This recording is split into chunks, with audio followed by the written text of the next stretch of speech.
আজকে সকালবেলা 11টা নাগাদ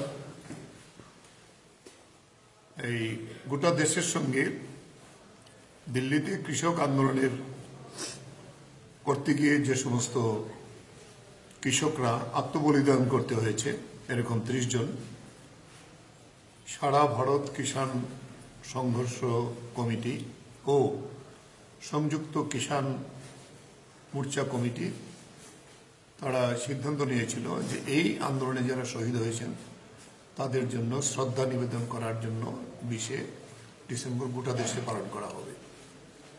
আমরা আমাদের রাজ্যের মধ্যে প্রত্যেকটা জায়গাতে আগরতলা যেমন আমরা করেছি সকালে বিভিন্ন জায়গাতে এটা প্রোগ্রাম হয়েছে। খয়েরপুরে বরাবর এই সময়টাতে প্রোগ্রামটা আমার যে নিজের বাড়ি খয়েরপুর যাত্রাবাড়িতে এই প্রোগ্রামটা ওইখানে আমরা করেছি। শ্রদ্ধা নিবেদন করার পরে আমাদের মৌন করার পরে আমরা আমাদের বাড়ির ভিতরে একটা ছোট্ট কর্মসূচি ছিল। এই কর্মসূচিতে প্রধান আলোচ্য বিষয় ছিল যুবকদের কর্মসংস্থান এবং যেভাবে বিজেপি সরকার কর্ম সংকোচন করছে তার বিরুদ্ধে। আমরা যখন আলাপ আলোচনা করছিলাম সবাই আলোচনা করেছে, শেষে আমি আলোচনা করতে যখন উঠেছি 10 মিনিট পরে হঠাৎ করে দেখা গেল বিজেপির কিছু হুডলামস মন্ডলের যে সভাপতি খয়েরপুরের ওনার নেতৃত্বে গিয়ে অতর্কিত আক্রমণ চালায়।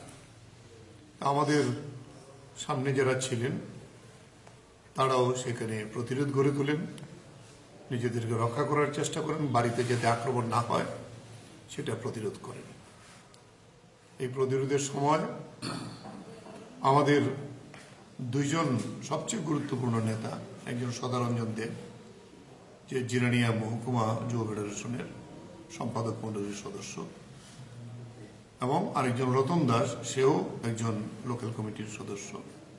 তারা 2 জনকে সিভিয়ারলি মারাত্মক অস্ত্র দিয়ে রড ইত্যাদি দিয়ে আঘাত করে তাদের মাথা ফেটে যায়। সঙ্গে সঙ্গে আমরা সদাকে হসপিটালে প্রথম পাঠাই, তারপর রতনকে ওরা আবার ঘেরাও করেছে, ফায়ার সার্ভিসের গাড়ি এনে তখন তাকে পাঠানো হয় এবং এখন তাদের অবস্থা একটু ক্রিটিক্যাল, কারণ মাথায় ব্লাড ক্লড হয়ে আছে বলে জানালো। সদাকে আজকেই সেখানে রেফার করে কলকাতা নিয়ে যাওয়া হয়েছে, অপারেশন লাগতে পারে তার মাথার ব্রেনে। এবং ওরও অবস্থায় রতনের অবস্থাটাই অনেকটা তাই, অবজারভেশন আছে। আবার রাত্রিবেলা আরেকটা সিটি স্ক্যান করবে, যদি প্রয়োজন হয় ওকেও অপারেশন করার প্রয়োজন হতে পারে। আর এরকম অল্প বিস্তর আরো 15 থেকে 20 জন আহত হয়েছে।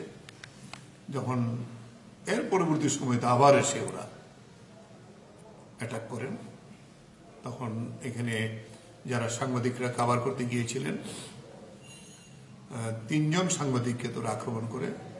একজন তো আচার্যি, যে বোধহয় সেন্দন পত্রিকার সাংবাদিক পরে আমি জেনেছি, তাকে তো মারাত্মকভাবে আহত করে। ফলে এই ঘটনাগুলো যে এখন আবার ওরা বিভিন্ন জায়গাতে, আমার বাড়ির পূব দিকেই মুড্ডাপাড়াতে স্বপন দেব বিদ্যুৎ দপ্তরের একজন কর্মী, তার বাড়ি আগুন দিয়ে জ্বালিয়ে দিয়েছে। খয়েরপুর বাজারে ছোট ছোট দোকানদার এরকম 3 থেকে 4টা দোকানে আক্রমণ করেছে। কাশীপুরে অভি ঘোষ তার বাড়িতে আক্রমণ করেছে। আরো বিভিন্ন জায়গাতে ওরা এই হুলিগানিজম করার চেষ্টা করছে। পরে পুলিশের সহায়তায় আমাদের যারা কর্মীরা এখানে সমবেত হয়েছিল তাদেরকে আমরা কোনো রকমে বাড়িতে পাঠাবার ব্যবস্থা করি। এবং এই ঘটনাতে আমার নিজের গাড়ি প্রচণ্ডভাবে ভাঙচুর করেছে। আমার ছোট ভাই প্রশান্ত কর, তার গাড়িটা একেবারেই সম্পূর্ণভাবে ড্যামেজ করে দিয়েছে। আরেকজন আমাদের পার্টির নেতা জন্মদেব বর্মা, তার গাড়িটাও পুরোপুরিভাবে ভেঙে দিয়েছে এবং 10 থেকে 12টি বাইক, একটি টমটম ইত্যাদিও প্রচণ্ডভাবে ভাঙচুর করেছে। এবং এই ঘটনাগুলি যখন ঘটে তখন পুলিশ এখানে ছিলেন। পুলিশ বাধা দেওয়ার চেষ্টা করেছে, কিন্তু আমার তো মনে হয় পুলিশ যে যোগ্য ভূমিকা নেওয়ার কথা নিতে পারছিলেন না, কারণ যেহেতু বিজেপি এখন সরকারে তারা আছে। পুলিশের অবস্থা তো এইরকমই হয়।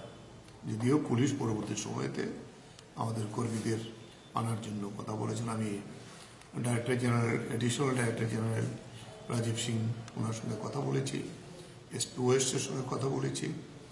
তারপরে আমি এসডিপিউ যে আছেন সিসিপিএস, ওনার সঙ্গে কথা বলেছি। পরবর্তী সময়তে ওরা এনফোর্সমেন্ট করে আমাদের কর্মীদের যাতে বাড়ি ফিরতে পারে তার জন্য ব্যবস্থা করেছেন।